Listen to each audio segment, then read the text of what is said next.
오늘 추수감사주일인데요. 우리 다른 프로그램을 특별한 건 준비하지 않았고요. 우리 청년 목장에서 추수감사절에 합당한 짧은 스킷 드라마를 준비했습니다. 우리 청년들 나와서 이 시간 발표할 때 여러분들 은혜 많이 받으시기 바랍니다. 한 공동체가 가지고 있는 표현은 그 공동체가 가지고 있는 가치와 최고의 그 소중함을 드러내는 것이죠. 그래서 오늘 우리가 청년들이 뭐 화려하진 않지만 그러나 우리 속에 있는 믿음, 복음으로 말미암는 변화된 삶에 대한 표현을 하면서 하나님께 감사를 드렸습니다. 오늘은 추수감사절입니다. 그래서 우리는 여러 날과 다르게 이 앞에 각종 과일과 채소로 데코레이션을 해놓았습니다. 좀 더 화려하게 보이기 위해서 저희 집에 단풍나무를 오늘 많이 꺾어다가 밑에다가 위로 세울 줄 알았더니 밑으로 깔아놨는데 그것도 괜찮네요. 네.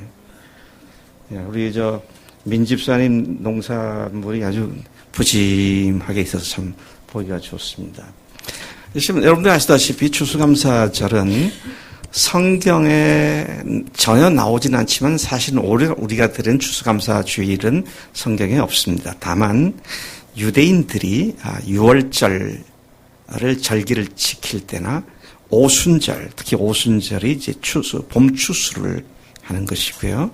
장막절, 이것은 가을 거지를 할 때 그 의미를 포함해서 절기를 지켰던 것이 구약의 감사절과 관계된 행사들이었습니다. 그러나 오늘 우리가 드리는 이 추수감사절은 여러분들 잘 아다시피 영국에서 미국으로 건너간 청교도들이 100몇십 명이 건너갔다가 1년 새 반이 죽고 생존한 사람들이 1년 농사를 감사합니다. 1년 농사를 짓고 감사하여. 근데 그들의 감사는 참 컸을 겁니다. 왜냐하면 반이 죽은 생존을 한 자들의 하나님께 드리는 예배였기 때문에 참 컸을 것이다. 그들의 그런 모습을 보고 원주민이었던 인디언 친구들이 터키를 잡아갖고 와서 같이 감사 축제에 참여한 그런 이야기를 우리가 알고 있습니다. 그러나 오늘 우리 사회가 농경사회가 아니기 때문에 저 같은 농산물은 1년에 대한 감사에 대한 상징물일 뿐 직접 수확물을 가지고 하나님께 예배를 드리지는 않습니다. 그런데 우리가 하나님께 감사에 오늘 초점이 맞춰져 있는데 제가 오늘 초점을 맞추고 싶은 것은 감사는 모든 일이 하는 것이다. 것이죠. 네. 잘된 것, 좋은 것에는 감사하는데 힘들고 어려운 것을 당하면 감사할 수 없다. 이것은 기독교 신앙이 아니다 하는 것입니다. 모든 일에 감사할 수 있는데 억지로 감사하라 그랬으니까 감사하자. 자기 최면을 걸고 암시를 걸어서 나는 감사하다. 그거 아니고요. 정말 마음속에서 주님 때문에, 주님 자신 때문에 억지할 수 없는 기쁨과 감사함이 슬픔과 어려운 가운데서 오히려 더 크게 우리 속에 역사하기 때문에 감사하게 되는 줄로 믿습니다. 그래서 저는 오늘 설교 제목을 전천후 감사를 드리는 의인들이다. 그렇게 잡았습니다. 여러분 전천후 폭격기 아시죠? 전천후 폭격기 하면 낮이나 밤이나 비가 오는 폭풍 속에서나 안개 속에서나 그냥 적지로 날아가서 폭격을 할 수 있는 능력을 갖고 있는 것이 전천후 폭격기입니다. 제가 오늘 이 말씀을 묵상하다가 그래 우리 그리스도인들은 전천후 감사자들이다. 그런 생각을 하면서 참 기뻤습니다. 어떤 일을 만나더라도 그것이 우리를 망가뜨리거나 무너뜨리지 못하고 오히려 감사함의 조건이 된다는 이 놀라운 은혜가 참으로 마음속에 크게 다가왔던 것을 기억하게 됩니다. 좋은 일을 기대했었는데 그 일이 이루어지면 감사하는 일은 어렵지 않고 자연스러운 일입니다. 그건 예수 안 믿는 사람들도 그렇게 감사합니다. 누구한테 감사한지 모르지만 자기 운에게 감사하는지 뭐 자기 자신에 감사하는지 모르지만 일이 잘 되어가면 좋고 감사하고 그런 마음을 갖는 것은 자연스러운 일이다. 누구에게요? 모든 사람들에게 크리스천, 넌 크리스천을 막론하고 그렇습니다. 그런데 힘들고 고통스럽고 실망스럽고 패배감에 사로잡힐 수 있는 일을 당하면 감사하는 일이 결코 쉽지 않은 것이 또한 사실입니다. 그런데 성경은 하나님께서는 하나님의 사랑과 은혜로 말미암아 하나님께서 의인으로 인정해 주신 사람들은 모든 일에 감사하는 삶을 살았다는 사실을 우리에게 잘 보여주고 있습니다. 그러니까 하나님께서 의인이라고 불러주신 사람들은 전천후 감사인이 돼가지고 다 망할 것 같은데도 오히려 거기서 감사함으로 하나님께 나아가 예배하며 파괴적인 삶 같은데 거기서 새로운 건설적인 삶을 다시 일궈내는 그런 능력의 삶이 바로 그리스도인의 삶이고 그것은 모든 역경을 뚫고 일어서는 감사함 때문에 그것이 가능하다는 말씀을 우리가 성경에서 볼 수가 있습니다. 오늘 하박국이 그랬습니다. 그래서 오늘 이 시간 우리가 읽었던 하박국 3장 16절 이하에 보면 그가 이것도 없고 저것도 없고 이것도 없고 저것도 없고 그러나 나는 여호와를 인하여 감사하며 구원의 하나님을 인하여 기뻐한다. 근데 이게 그냥 이런 상황이 아닙니다. 흉작이 돼가지고 농산물이 안 되고 또 흉작이 돼서 가축들이 잘 안 되는 게 아니고요. 외부의 외적들의 침입 때문에 지금 이게 전쟁 중에 이런 얘기가 나온 겁니다. 참으로 심각한 문제를 당면하고 있었던 것을 봅니다. 그래서 먼저 하박국이라는 사람은 누구며 그가 살았던 당시의 시대적인 상황이 어떤 것이었는가 하는 것을 간략하게 먼저 좀 말씀을 드리겠습니다. 이 책 하박국서라고 하는 선지서는 하박국이 쓴 것입니다. 제가 미국에 갔더니 어떤 교포교회에서는 호박국이라고 그러더라고요. 그래서 아마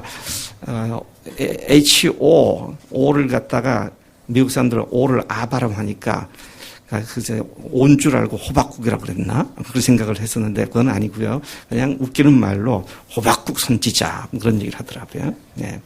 그런데 이 책은 바로 하박국이 쓴 책입니다. 1절에 보면 선지자 하박국이 묵시로 받은 경고다 그랬고요. 3장 1절에 보면은 하박국의 기도라 그렇게 말을 하고 또 1장부터 3장까지 전체를 통해서 보면 내가, 나를, 나의 1인칭으로 말하고 있는 것이 26번 나옵니다. 그러니까 하박국이 쓴 것이 분명하다라는 얘기죠. 언제 쓰여졌느냐? 여러분 북왕조 이스라엘, 남북으로 갈려져 있었잖아요. 북왕조 이스라엘은 주전 720-30년 전에 이미 완전히 멸망했습니다. 그리고 남왕조가 아직까지 남아있다가 586년에 남왕조도 역사 속에 완전히 사라져버렸습니다. 그게 이제 바벨론 2차 침공에 의해서 망했는데 이 글을 쓸 때에는 남왕조 유다가 아직 1차 침공도 받기 전의 일입니다. 그런데 하나님께서 바벨론을 들어서 너희들을 칠 거다. 그런 예언의 말씀을 주셨던 것으로 미뤄보아 적어도 이 책은 주전 605년 이전에 기록된 선지서다라는 것을 알 수가 있습니다. 어디서 썼느냐? 예루살렘 성에서 썼습니다. 2장 1절에 보면 하나님께 왜 이렇습니까? 라고 질문했던 이 하박국의 질문에 대한 대답을 그가 예루살렘 성루 망대에서 서서 하나님께로부터 올 것을 기다리고 있었다. 이런 걸 보면 예루살렘 성에서 이것을 썼다. 하박국이라는 사람의 이름의 뜻이 뭐냐? 참 재미있는 것은 하박국이라는 것은 포옹하다, 껴안다, 또 끌어안다, 손을 모으다, 그런 뜻을 갖고 있습니다. 참고로 랍비들의 전통에 의하면 이 하박국은 누구의 아들이냐라고 할 때 엘리야 시대 때 수넴 여인의 아들을 살린 적이 있습니다. 근데 그 엘리야 선지자가 수넴 여인의 아들을 살릴 때에 열왕기 하 4장 16절에 나오는 말씀인데요. 그때 네가 아들을 안으리라. 네가 네 아들을 안으리라. 그래서 그 하박국이라는 같은 어근이 여기 나오기 때문에 수넴 여인의 아들이었었다. 그렇게 유대 랍비들은 믿고 있습니다. 그러면 이 선지자가 활동할 당시의 시대상은 어떠했느냐? 그 시대가 어떤 시대였느냐? 국제적으로는 바벨론이 초강대국으로 신생 초강대국으로 성장하면서 주변국들을 계속 그냥 완전 물밀듯이 쳐들어가면서 국가들을 정복하는 그런 시기였고, 국내적으로는 남왕조 유다에서는 어마어마한 죄악이 이루어졌던 그런 시대였습니다. 우리 1장 2절부터 4절까지 보면 이스라엘 사회 자체가 강포와 폐역과 겁탈, 변론, 분쟁, 율법의 해이, 정의가 전혀 시행되지 못한 시대상이었다. 그렇게 이야기를 하고 있습니다. 자, 이런 상황 속에 하박국이 하나님께 질문을 하는 것으로 이 선지서가 시작되고 있습니다. 근데 그의 질문을 요약해 보면 왜 그렇습니까? 하나님께 지금 당면하고 있는 상황에 대해서 하나님께 항변하듯이 왜 하나님 우리를 돕지 않습니까? 왜 하나님 우리를 구원하지 않습니까? 왜 우리가 더 악한 무리들한테 덜 악한 우리가 멸망되어야 합니까? 이게 합당한 겁니까? 그러면서 하나님께 why 그 답을 기다리면서 하나님께 질문을 하고 있는 그런 모습을 보게 됩니다. 좀 더 다시 간단하게 요약해서 말씀드리면 하나님은 악이 성행하고 또 하나님의 법이 왜곡되어서 적용되는 이 사회를 왜 아무런 조치도 취하지 않으십니까? 하나님은 왜 의인이 악인의 핍박을 받는 것을 보고도 가만히 계십니까? 이방인들은 자신들의 생각을 법으로 여겨 의인들을 무차별하게 파괴시키는 악한 자들인데 왜 하나님께서 그들을 이스라엘을 치는 심판의 도구로 삼으신다는 말씀입니까? 능히 하나님 앞에 질문할 수 있는 질문들을 하박국이 드린 겁니다. 여러분, 하나님께 질문을 드리는 것이 좋은 일입니다. 예? 질문한 게 잘못된 게 아니에요. 그래서 저는 안 믿더라도 하나님 앞에 어짱 듣더라도 하나님께 대해서 계속 질문으로 덤벼오는 사람들을 굉장히 좋아해요. 관심 있다는 얘기니까. 그리고 그 질문에 대한 답이 주어지게 되면 믿을 수 있는 가능성이 높으니까. 그래서 여러분들의 신앙생활을 해가는 데 있어서 뭔가가 잘 풀리지 않고 이해가 안 되는 것은 꼭 질문하세요. 하나님, 이게 뭡니까? 왜 이렇습니까? 어떻게 이것을 하모나이징을 할 수 있습니까? 조화롭게 생각할 수 있을까요? 이런 질문들이 우리로 하여금 주님을 만나게 하는 절호의 찬스가 될 수 있다는 사실에 주목을 해야 합니다.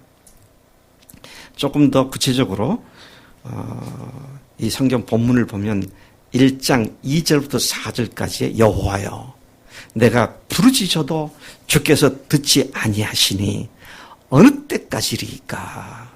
내가 강포로 말미암아 외쳐도 주께서 구원하지 아니하시나이다. 어찌하여 왜 내게 죄악을 보게 하시며 패역을 눈으로 보게 하시나이까?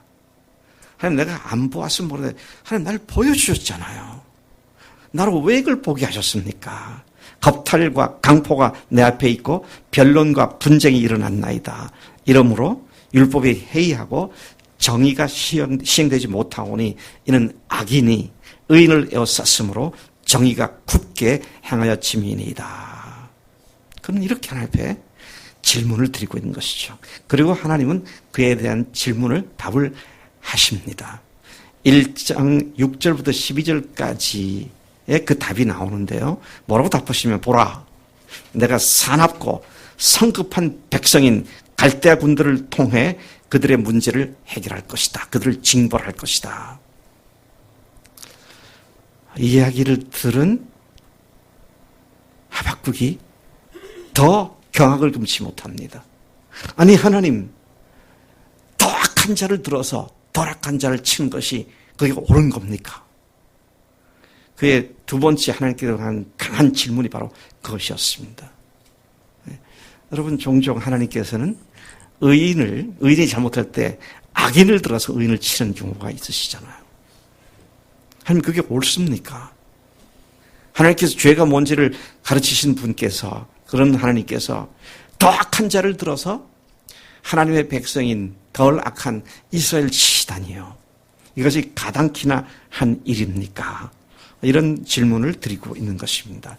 하나님께서 그들에 대한 그 갈대아 군대에 대한 서술을 보면 기가 막힙니다. 그들은 모든 것을 점령하고 두렵고 무섭고 스스로의 권위를 주장하며 그들의 군마는 빠르고 표범처럼 빠르고 저녁 이리처럼 사납고 마치 독수리처럼 기동력이 뛰어난 마병을 가지고 있는 자들이다. 그들은 모두 강포하고 사람들을 모래처럼 무수히 포로로 삼고 모든 나라의 왕과 방백들을 조롱하고 멸시하며 견고한 모든 성을 점령하는 자들이다. 그들은 자기의 힘을 자신의 신으로 삼고 범죄하는 자들이다.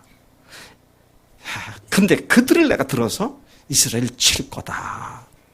이런 말씀을 듣고 이런 응답을 들은 하박국 선지자는 더더욱 놀라서 질문을 한 것이 13, 14절의 말씀이죠. 어찌하여 거짓된 자들을 방관하시며 악인이 자기보다 의로운 사람을 삼키는데도 잠잠하시나이까. 주께서 어찌하여 사람을 바다의 고기같이 다스리는 자 없는 벌레 같게 그렇게 쳐버리십니까? 이런 질문을 하고 있는 것이죠. 그리고는 그는 예루살렘 성루에 있는 망대에 서서 하나님의 답을 기다리고 있었습니다. 여러분, 하나님께 질문을 하는 게 좋다 그랬잖아요. 그냥 질문하면 소용이 없어요. 질문하는데 뭐 해야 돼요? 답을 기다려야 돼요. 종종 우리는 열심히 기도합니다. 하나님 이렇게 해주시고요. 이런 능력을 주세요. 이렇게 기도합니다. 기도할 때 보면 때로는 말이죠. 내가 앉은 자리 밑에가 이제 침대탕이 돼요. 침으로 튀어서 가득하고, 어떤 때는 눈물, 콧물이 흘러지고, 그런데요. 자리 벌떡 일어나고 나가서는 다 까먹어요. 그러니까 기도는 했는데 지켜보질 않아. 응답하시는지 안 하는지. 기도했으면 응답을 기다리고 확인을 하는 것이 필요하죠. 그래서 여러분, 앞으로 한 가지를 기도하더라도 기도가 응답이 되는지 안 되는지를 주목해 보는, 이게 주님이 기뻐하시는 질문하고 또 하나님께 기도하는 자의 자세인 줄로 믿습니다. 참 저는 어려서부터 쭉 자라오면서 성경을 어떤 건 모순같이 여겨졌고요. 도대체 무슨 말인지 모르겠고 그런 것들이 굉장히 많았어요. 그때 저는 항상 그런 문제가 나오면 다음으로 미뤄뒀어요. 주님 언젠가 이것을 알게 해주시겠죠. 놀라운 건 그렇게 의문을 가졌던 거의 모든 말씀들이 후에 하나씩 다 벗겨지더라고요. 그 중에 하나가 뭔지 아세요? 요나의 표적밖에 없다. 그리고 주님께서 하신 말씀이 뭐라고 했습니까? 니느웨 사람들이 이 세대 사람보다 더 낫다 그랬습니다. 남방 여왕들이 이 세대 사람들을 정죄할 거다 그랬어요. 요나의 표적 얘기하다 갑자기 이게 무슨 남방 여왕이 왜 나오고 니느웨 사람들이 왜 정죄한다 말이야. 전 몰랐어요 무슨 말인지. 근데 부활의 표적이 뭐라는 걸 알고 나니까 그게 다 해결돼 버리더라고요. 작년엔가 제가 설교할 때 여러분 그거는 제가 한번 그냥 슬쩍 질문 가졌던 건데 이게 명확하게 보여지는 것이 법궤 안에 들어간 세 가지 물건 중에 아론의 쌍난 지팡이는 왜 거기 들어가 있지? 언제가 그렇게 생각했었는데, 작년인가 재작년에 말씀 묵상하다가 이게 부활을 상징하는 거구나. 이게 눈이 번쩍 떠지더라고요. 그래서 여러분, 하나님께 질문을 드리면, 그리고 응답될 때까지 기다리면 반드시 응답하시는 주님이신 줄로 믿습니다. 문제를 느꼈다는 것은 하나님을 만날 수 있는 기회를 맞이했다. 그런 사실을 우리가 분명히 알아야 한다는 것입니다. 예레미야 29장 12절에서 13절까지 보면 너희가 내게 부르짖으면 내게 와서 기도하면 내가 너희들의 기도를 들을 것이요 너희가 온 마음으로 나를 구하면 나를 찾을 것이요 나를 만나리라. 하나님께 질문을 갖고, 예를 들어서 하나님 정말 살아계십니까? 살아계시면 저한테 확실하게 믿을 수 있는 증거를 주세요. 그런다든지. 그래서 주님 앞에 대들듯이라도 질문을 드리면 주님은 반드시 만나시겠다고 그렇게 약속하시는 주님이신 줄로 믿습니다. 그리고 그 답을 기다려야 하는데 하박국은 2장 1절에서 내가 내 파수하는 곳에 서며 성루에 서리라. 그가 내게 무엇이라 말씀하실는지 기다리고 바라보며 나의 질문에 대하여 어떻게 대답하실는지 보리라 하였더니, 그렇게 그는 하나님의 응답을 기다리고 있었던 것을 봅니다. 자, 망루에 서서 어떻게 대답하시는가 보자라고 있었을 때 드디어 하나님께서 그에게 응답하셨습니다. 2장 2절부터 4절까지가 그 사실을 잘 얘기해 주고 있습니다. 묵시 곧 하나님의 말씀을 기록하라. 그렇게 말씀하세요. 근데 그거는 일어서서도 보고 앉아서도 보고 어디다 볼 수 있도록 크게 잘 묵시를 기록해라. 그리고 그 말씀은 비록 더디게 보일지라도 기다리면 오래지 않아 반드시 그대로 이루어질 것이다. 그렇게 응답하셨습니다. 그리고 4절에서는 의인은 그의 믿음으로 말미암아 살리라. 그렇게 말씀하셨습니다. 무슨 뜻인가요? 반드시 응답된다. 기다려라. 이루어질 것이다. 그다음에 의인은 그의 믿음으로 살리라. 무슨 말입니까? 그 말씀대로 될 것을 믿고 살으라는 겁니다. 그게 의인이라는 것이죠. 믿음으로 주님의 말씀을 믿고 하는 사람들이 의인인데, 의인이 누구냐? 믿음으로 사는 사람들이다. 참 놀라운 말씀이 아닐 수 없습니다. 하나님께로부터 의롭다고 인정받은 자들은 하나님을 믿고 하나님 말씀을 믿는 자들로, 믿는 것으로 사는 자들이라고 그렇게 말씀을 하셨습니다. 여러분, 하박국이라는 사람의 이름을 들으면 여러분 마음속에 그에 대한 어떤 생각이 드세요? 와, 위대한 선지자! 뭐 그런 생각 드세요? 저 구석에 보이는 한 명의 소선지 중에 한 명이지. 그렇게 생각 드세요. 전자입니까? 후자입니까? 되게 후자일 거예요. 근데 여러분, 하박국이 하나님께 질문을 했고 하나님께 응답한 이 사건은 구약 성경의 여러 중요한 의미 있는 말씀들 중에서도 굉장히 중요한 의미를 오늘 우리에게 주고 있는 말씀이 되었습니다. 한 진리를 추구하고 의를 사모하는 자가의 질문과 그 질문에 대한 답이 오늘 모든 그리스도인들에게 어마어마한 신앙의 바탕을 이루게 되는 그런 말씀이 그를 통해서 우리에게 전해지게 되었다. 무슨 말입니까? 이 2장 4절 오직 의인은 믿음으로만 살리라 이 말씀에 근거하여 훗날 어마어마한 하나님의 사람이 어마어마한 진리를 우리에게 선포해 준 사람이 있어요. 그게 누굴까요? 누구야? 사도 바울이었습니다. 그는 갈라디아에서도 그랬고요. 또 로마서에도 그랬고, 의인은 믿음으로 이루어지는 것이다. 행위로, 율법 행위 아니라 믿음으로 이루어지는 것이다. 이것을 강력하게 그의 신학과 교리의 기본으로 딱 제시해 주었고, 그래서 오늘 우리도 예수를 믿음으로 구원 얻는다, 이 신학의 토대 위에 서게 된 줄로 믿습니다. 근데 이 답이 어디서 나왔다고요? 질문한 하박국의 질문에 하나님이 대답하신 가운데 이 어마어마한 얘기가 나오게 된 것이다 하는 것이죠. 그리고 역사가 많이 지나간 뒤에 1500년대 말틴 루터라고 하는 개혁자가 다시 이 말씀을 들고 개혁의 기치를 높이 들게 되죠. 참 놀라운 하나님의 음성을 하박국이 들었구나, 이 사실 우리가 확인해 볼 수 있습니다. 여러분, 믿음은 하나님의 선물입니다.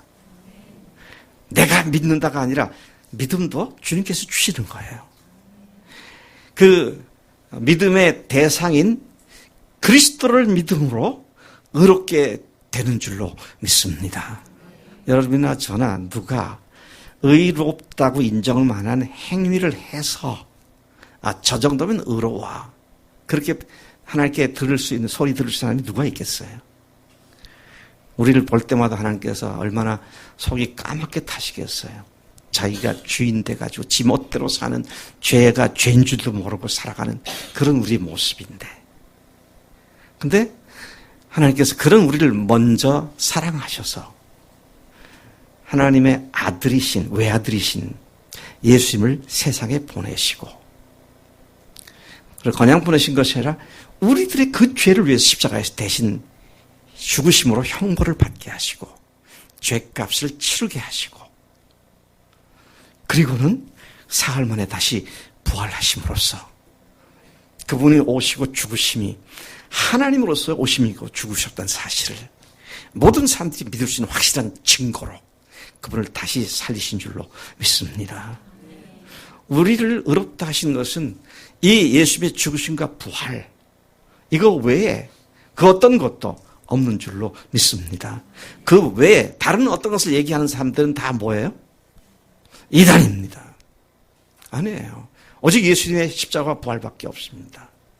그래서 우리는 분명한 기준과 잣대가 되는 이 복음의 두 가지 요소 때문에 하나님 그 앞에 값 없이 의롭다 하심을 얻은 자 되었느니라.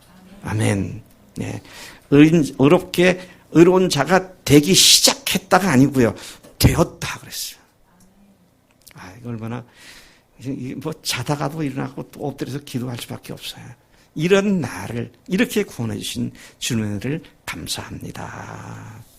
그렇기 때문에 어떻습니까? 우리는 믿음으로 믿음에 이르는 일평생을 살아가는 그리스도인들이 된 줄로 믿습니다. 여러분, 믿음으로 믿음에 이른다 그랬지 않습니까? 믿음으로 살면 더 큰 것을 믿음으로 살 수 있게 됩니다. 근데 제가 매우 흥분하고 있는 것 같습니다. 믿음으로 살지 않으면 경험을 하지 못하기 때문에 머리로만 그런가? 뭐 그렇겠지? 모르지. 살아야 이게 정말 하나님이 살아계시구나, 부활하신 주님이 지금 역사하시는구나, 이것을 경험하게 되기 때문에 믿음으로 믿음에 이르게 되는 줄로 믿습니다. 네. 주님께서 십자가에서 달려 돌아가셨던 사건에 대하여 히브리서 기자는 그분이 십자가에 흘리신 보혈이 바로 하늘 성소에 단번에 드려진 보혈이며, 그 단번에 드려진 보혈이 우리의 모든 죄를 완전히 영원히 사해 주셨음을 선언한 놀라운 말씀 우리가 잘 알고 있습니다. 이제는 그분이 나의 주인 되셨기 때문에, 그분이 나의 소유주이시고요, 나의 삶의 주관자이시기 때문에, 내 하나님이시기 때문에 뭐가 두려워요? 두려울 게 없어요. 네. 뭐가 두려울 게 없느냐? 망해도 두려울 게 없어요.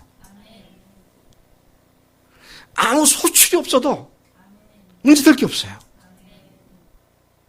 그분이 지금 살아계셔서 나의 주인으로서, 나의 하나님으로서 내 삶을 인도하고 계시기 때문에 아무 문제가 없는 거예요. 여러분, 어떤 때는 우리가 어렵고 힘들 때가 있죠. 네. 그때는 하나님께서 안 돌보십니까? 그때도 하나님께서 돌보세요. 근데 왜 어려운 거 안 도와주세요? 제가 잘 압니다. 그 이유를. 제 아들, 딸이 목회자잖아요. 사실은 미국 갈 때마다 마음이 아파요. 사는 모습 보면 참 아파요.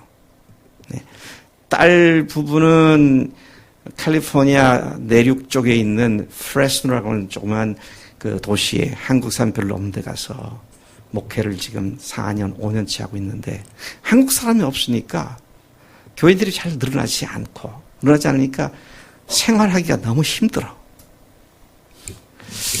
그래서 제가 마음 먹었고 내가 생애를 좀 도와야겠다 생각하면 글쎄 뭐 1년에 한 10,000불 내가 다 긁어 모아서 보낼 수 있을 것 같아요. 아비로서 자식과 손주들이 고생하는 걸 보니까 그러고 싶은 마음도 어떤 들어요. 너무 힘들어하니까. 근데 제가 그렇게 할까요, 안 할까요? 왜 안 할까요? 사랑하지 않으니까. 아니에요. 너희들이 주님을 의지하고 사는 걸 배워야지. 주님께서 너희들을 구체적으로 먹이시고 입히시고 책임지시는 걸 경험하라고. 나는 내가 하나님을 대신해서 하는 일을 하지 않겠다. 그래서 그러고 있어요. 아들은 좀 더 많이 받아요. 한 달에 8,000 몇백 불 받더라고요. 우리나라 돈은 한 900만 원? 오, 성의자매 많이 받지? 그럼 가서 뭐 합니까? 4,500만 원이 아파트 집값으로 매달 나가는데. 그것도 뭐 집 사가지고 페이먼트 하는 게 아니라 월세로. 기가 막히더라고요. 그러니 손주들이 과외 하나 못하더라고요. 그래서 그 부분도 마음이 아프죠. 근데 제가 그를 돕지 않습니다. 하나님 앞에 네가 구하고 네가 주님 앞에서 공급받고 그렇게 해라. 나는 하나님이 아니다. 나를 의지하지 마라. 근데 아직까지 굶어 죽었다는 소리는 안 오니까 괜찮죠. 하나님께서 그렇게 우리가 연약함에 빠지거나 우리가 넘어졌을 때도 하나님께서는 그걸 통해서 하나님의 사랑이 뭔지, 하나님의 뜻이 뭔지를 우리에게 알려주시고 우리를 세워주시는 하나님의 놀라운 주권적 배려와 섭리가 있는 줄로 믿습니다. 그렇기 때문에 우리가 무슨 일을 당하더라도 그것이 우리를 영원히 망하게 하는 그런 것이 절대로 될 수 없다는 것을 믿고 살아가고 있는 것이죠. 하나님은 하박국서 2장 20절에서 오직 여호와는 그 성전에 계시니 온 땅은 그 앞에서 잠잠할지니라 그랬어요. 온 땅은 그 앞에서 잠잠할지니라. 당장 어떻게 될 것 같고 당장 망할 것 같고 그렇게 생각될 수도 있지만 하나님께서는 믿음으로 산다고 한다면 어떤 믿음? 부활하신 예수님이 나의 주, 나의 하나님이라고 믿는 그런 의인으로 칭함받은 사람이라고 한다면 잠잠히 기다리라는 겁니다. 하나님이 무슨 일을 하실지를 지켜보라는 것이죠. 그는 3장 2절에서도 여호와여 내가 주께 대한 소문을 듣고 놀랐나이다. 여호와여 주는 주의 일을 이 수년 내에 부응하게 하옵소서. 이 수년 내에 나타내시옵소서. 진노 중에라도 긍휼을 잊지 마옵소서. 진노를 당하는 것 같은 그 상황 속에서 하나님의 긍휼을 잊지 말고 베풀어 주실 것을 믿으며 하나님이 행하시고자 하는 그 부흥을 일으켜 주시옵소서. 그렇게 기도하고 있는 것을 보게 됩니다. 많은 질문으로 하나님께 나아갔던 하박국은 마지막 구절에서 그의 믿음의 절정을 고백하고 있습니다. 마지막 구절 3장 19절을 보니까 주 여호와는 너의 힘이시라. 내가 힘이 어렵고 해결이 안 되는 문제 가운데 있다 할지라도 주 여호와는 나의 힘이십니다. 우리가 이러한 믿음으로 주 앞에 나아갈 때 주님께서 주님의 뜻을 우리에게 알리시고 당당하게 승리하게 하시는 놀라운 복을 허락하신 줄로 믿습니다. 계속해서 그가 그렇게 말을 합니다. 나의 발을 사슴 같게 하사 나를 나의 높은 곳으로 다니게 하시리로다. 제가 이 말씀을 묵상해 봤어요. 왜 하박국이 하나님께서 자기 발을 사슴 같게 하셨다 그랬을까? 근데 제가 군대에 있을 때 보았던 사슴은 아니고 노루 같은데 그걸 한 마리 눈앞에 나타났길래 잡으려고 그때 실탄을 갖고 있었거든요. 잡으려고 탁 장전을 하고 조준을 하려고 하는데 이게 뛰기 시작하는데요. 야, 정말 빠르더라고요. 그냥 능선에서 계곡으로 내려가다 다음 능선 올라가는데 순식간에 걸려 넘어지는 데 없어요. 거기를 그렇게 올라가고 뛰더라고요. 야, 저 노루나 사슴이 대단한 질주하는 능력을 갖고 있구나. 근데 보니까 능선을 탁 타고 넘어가더라고. 그래서 높은 곳으로 다니게 하시리로다. 하나님께서 그를 밑바닥을 기는 삶이 아니라 높은 하나님의 축복의 땅에 발을 딛고 살게 하신다고 그렇게 고백을 했구나 하는 사실을 이해하게 됩니다. 아들을 아끼지 아니하시고 우리에게 주셔서 십자가에서 죽게 하시고 또 그를 사흘 만에 다시 살리심으로 예수님이 하나님으로서 그렇게 하셨음을 믿게 하신 하나님께서는 바울을 통해 우리 믿는 자들에게 담대하도록 말씀해 주는데 로마서 8장 32절을 보니까 자기 아들을 아끼지 아니하시고 우리 모든 사람을 위하여 내어주신 이가 어찌 그 아들과 함께 모든 것을 우리에게 주시지 않겠느냐. 할렐루야. 아들까지 주었는데 나머지 아낄 게 뭐 있습니까? 다 주신다는 겁니다. 또 믿음으로 의롭다고 선언된 그리스도인들은 모든 일이 결국 하나님의 선을 이루고 하나님의 뜻을 이루게 됨을 믿기 때문에 그 하나님의 주권적 역사를 믿고 모든 일에 감사하는 전천후 감사인이 되는 줄로 믿습니다.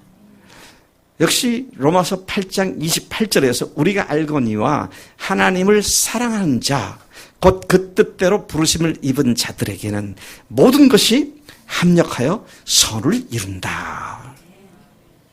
여러분, 주권자이신 하나님께서, 우리 주님께서 우리의 주인이셨기 때문에 그 믿음을 귀히 보시고 우리를 의인이라고 칭하신 뒤에는 눈동자와 같이 우리를 지키시며 모든 상황에서 우리가 주님 앞에 당당하게 승리하며 삶을 사는 그런 삶으로 인도하시는 줄로 믿습니다.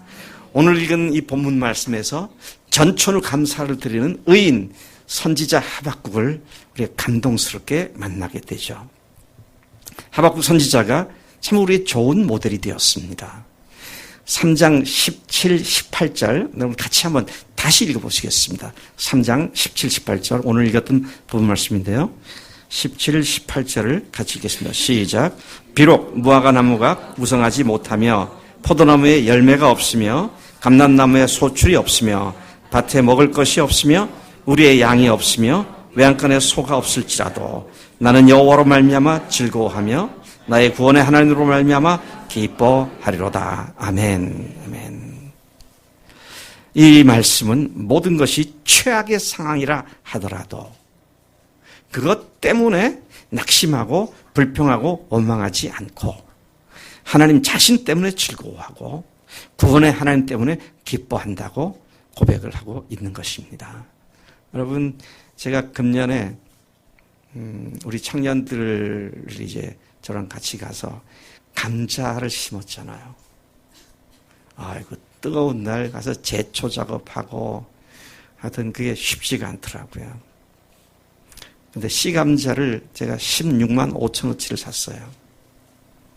그리고 이제 농사를 지었고 마지막에 수확을 했는데 10kg짜리 박스 60개 분량을 수확을 했더라고요. 근데 그때 시세를 보니까 10kg 상자 하나에 5,000원까지 써붙인 데가 있더라고요. 그럼 5, 6에 30만 원. 씨감자는 16만 5천 원인가 그랬는데. 네. 거기다 우리 청년들 내가 또 와서 일하자 그래서 알바 시켜서 또 일당도 주고 밥도 사주고 그걸 2차례 하고 그래서 또 뭐 로타리 친다고 또 동네 사람한테 부탁해서 또 밭도 갈고 또랑 친다고 포크레인 갖고 뭐 60만 원인 가지고도 작업하고 그래서 들어간 건 한 200만 원 가까이 들어갔는데 건진 건 60만 원도 채 안 되는. 그래도 감사한 건 우리 교인들이 선교 포테이토라고, 미션 포테이토라고 그런 이름 붙여놓으니까 10,000원 이상도 이렇게 주자고 해서 한 80여만 원 수확을 했는데 참 기가 막힌 농사를 줬잖아요. 제가 기뻤을까 안 기뻤을까요? 속상했어요. 근데 그런데도 기뻐한다. 이게 쉽지가 않은 거예요.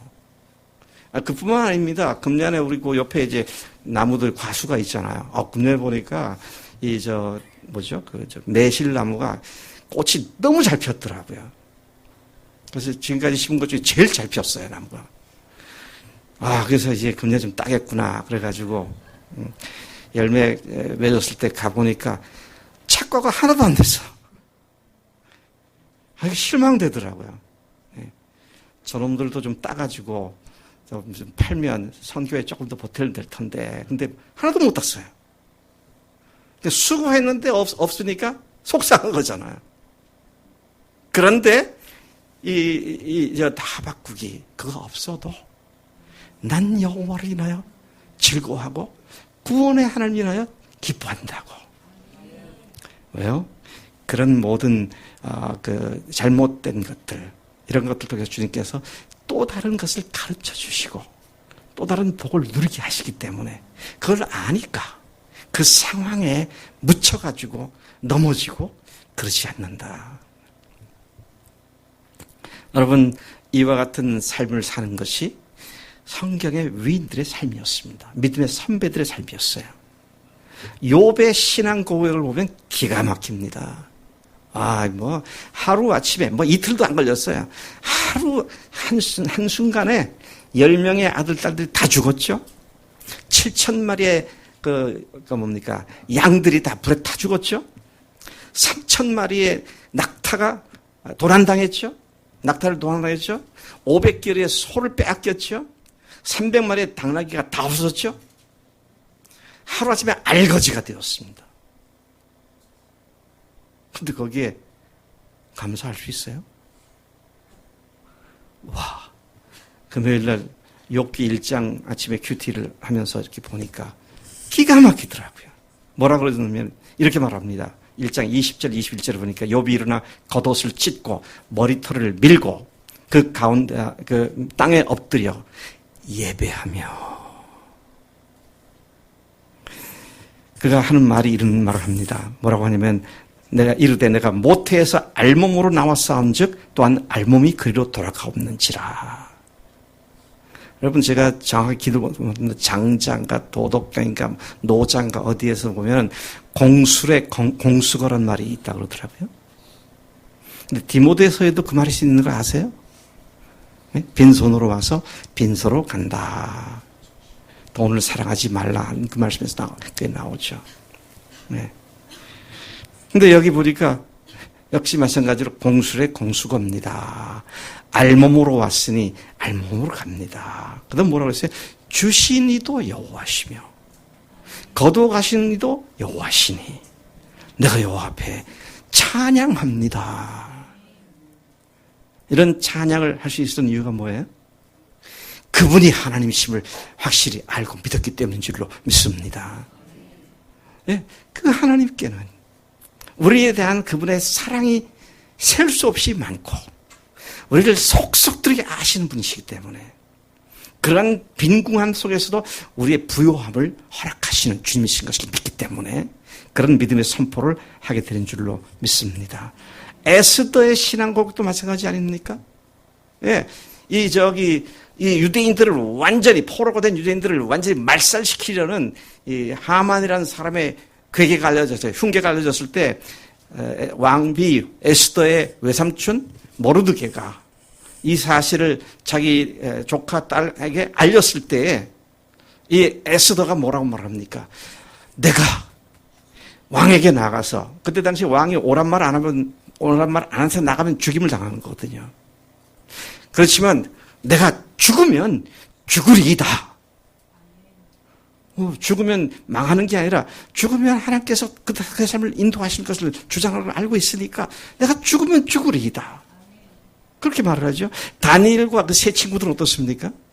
느부갓네살 왕이 신상을 만들고 여기에 절하지 않는 사람들은 죽인다. 풀무불에 집어넣는다. 그랬더니 이 세 사람이 절을 하지 않으니까 붙들고 와서 신문을 하죠. 네가 어떻게 너희들이 그렇게 안 했느냐? 그러니까 하는 말이 뭡니까? 왕이여, 우리는 당신이 믿는 신들이나 신상에게 절하지 않습니다. 그리고 우리가 풀무에 들어가더라도 하나님께서 우리를 도우실 겁니다. 그런데 그렇게 하지 아니하실지라도 우리는 절대로 순종하지 절하지 않겠습니다. 왜? 그들은 이 세상이 끝이 아닌 걸 알았기 때문에, 하나님의 통치하신 나라가 있는 것을 알았기 때문에. 또 바울은 어떠합니까?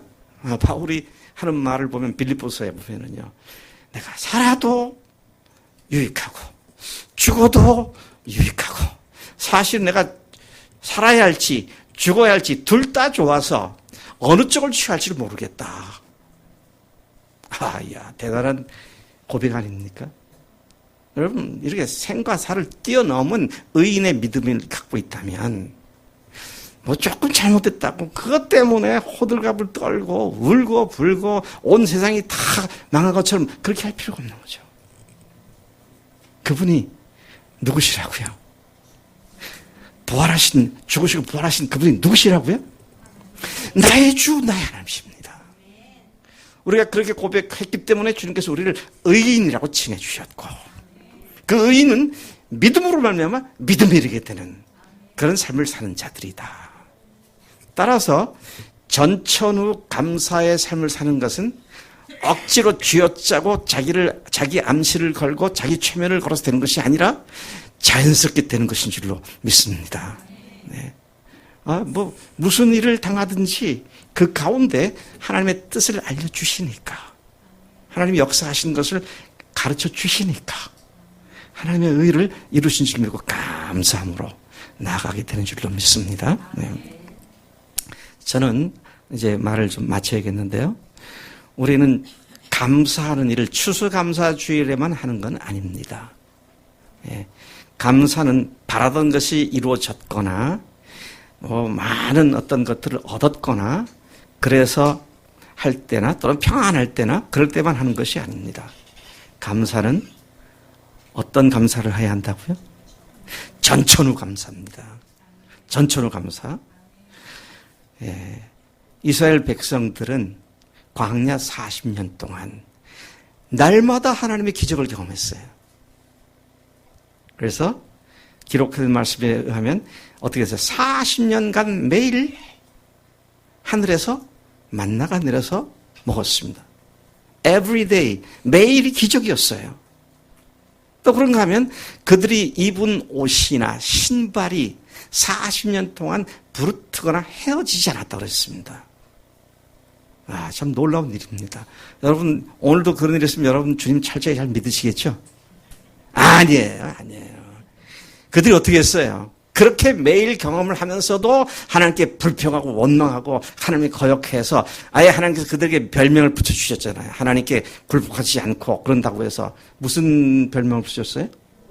목에 기부스한 백성들. 하나님께. 그래 여러분, 일상생활에서 감사를 하는 게 진짜 감사예요.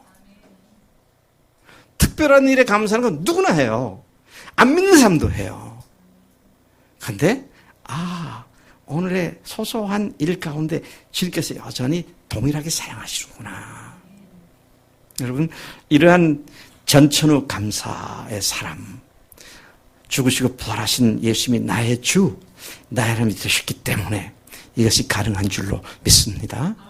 같이 기도하시겠습니다. 하나님 아버지 감사합니다.